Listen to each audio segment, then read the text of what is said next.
The Vox AC30 is one of the most iconic amplifiers of all time. It's been played by more great players than we have time to mention in this short video, including the Beatles, Brian May, The Edge, Brad Paisley, and many, many more. It's on so many records, maybe every record. It might be on every record. It is the sound of the electric guitar in many instances, and it's always named among the holy trinity of guitar amplifiers: Marshall, Vox, and Fender. I mean, it's always in there as one of the essential sounds that you need for your recording studio. The vintage ones are getting harder and harder to find, and the price continues to go up. The last time that these amplifiers were made in England was the late 90s and early 2000s. Since then, they've been made in Vietnam and China, but the opinion of most people is that you have to have one of the English-made AC30s. The Chinese ones are less than good. And today, we're going to find out if that's true.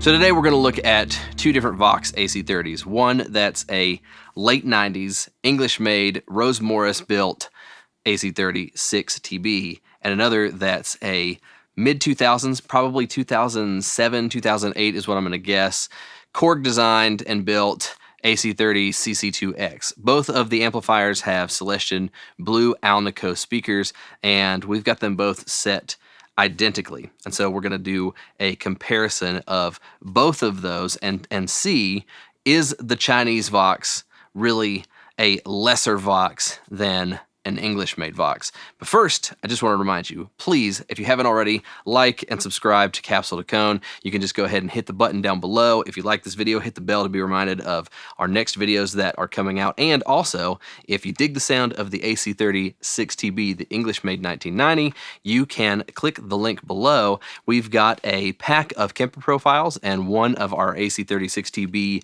profiles is actually in that free pack, and you can just click the link below and sign up for the email list, and you will get our Kemper profile pack for free. All right, so on to the video.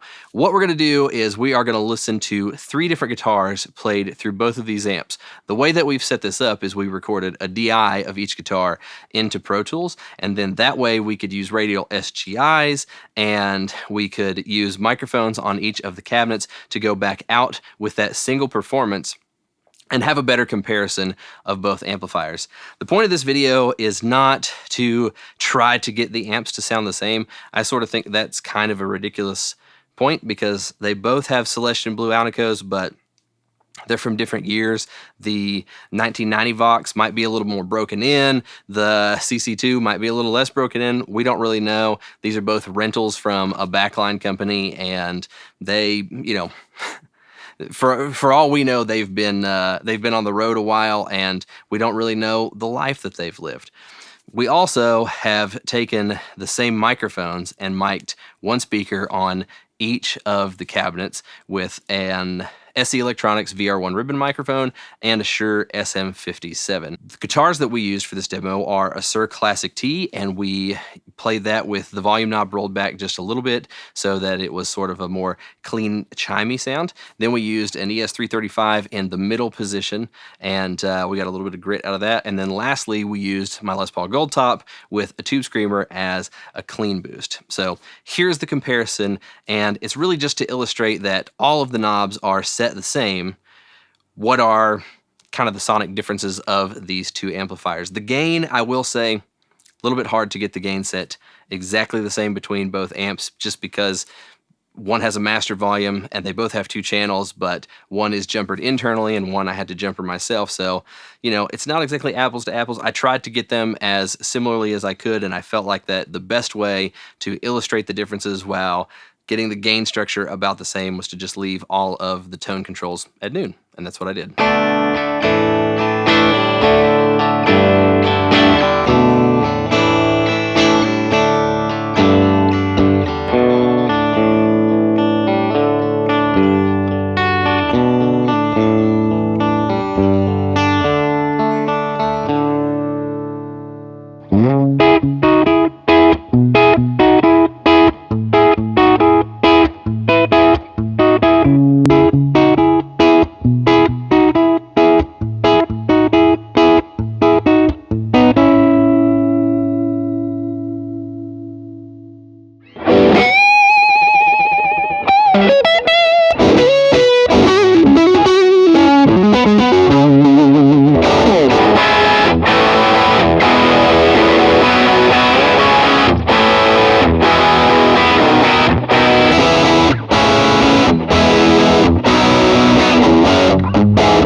Let me know in the comments below before I give you my thoughts. Was it cool? Was it not cool?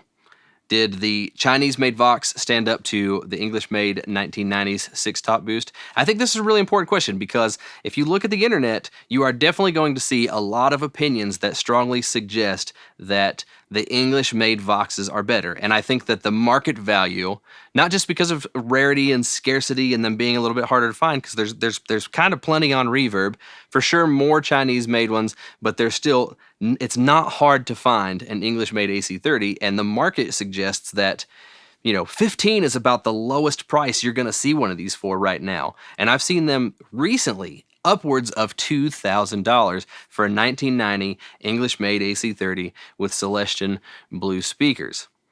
Now, I think that the Chinese-made Vox, I'm just going to say it, I think that the Chinese-made Vox was 100% AC30, and I think that it definitely held its own, especially for an amp you can find on your local marketplace or on Craigslist, whatever, for, I've seen them as cheap as $500 to $600. Maybe not with the Celestion Blues, and that's probably the other thing that I would say in this conclusion is that I think that's probably part of the sound. The Celestion Blues are definitely part of the Vox sound, and in my experience, the cheap Vox speakers like the gray, whatever, those definitely do not sound as good. Or the greenbacks are probably better than those gray ones, but still not as essential to the sound as the Vox Blue Alnico, Celestion Blue Alnico speakers. So that probably helped to level the playing field that both of these amps have the blue Alnicos. But again, we're talking about an amp that you can find much more affordably than the last iteration of an English-made Vox. It's great. It's fantastic. It was 100% Vox. It had the chime. It had the sparkle on the cleaner sounds.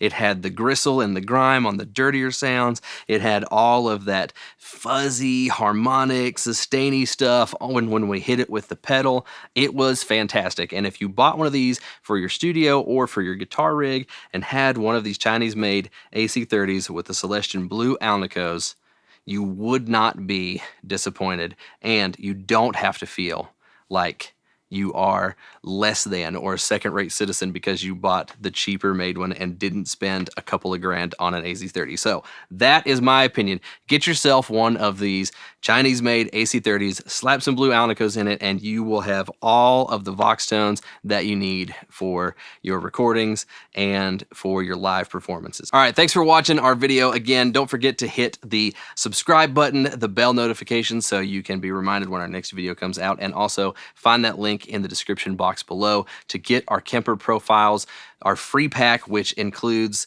this Vox AC36 top boost that's sitting here behind me. You can try that out in your Kemper if you've got a Kemper. It's a really good sounding amp. All right, I've been Matt for Capsule to Cone. Thanks, and I'll see you in the next video.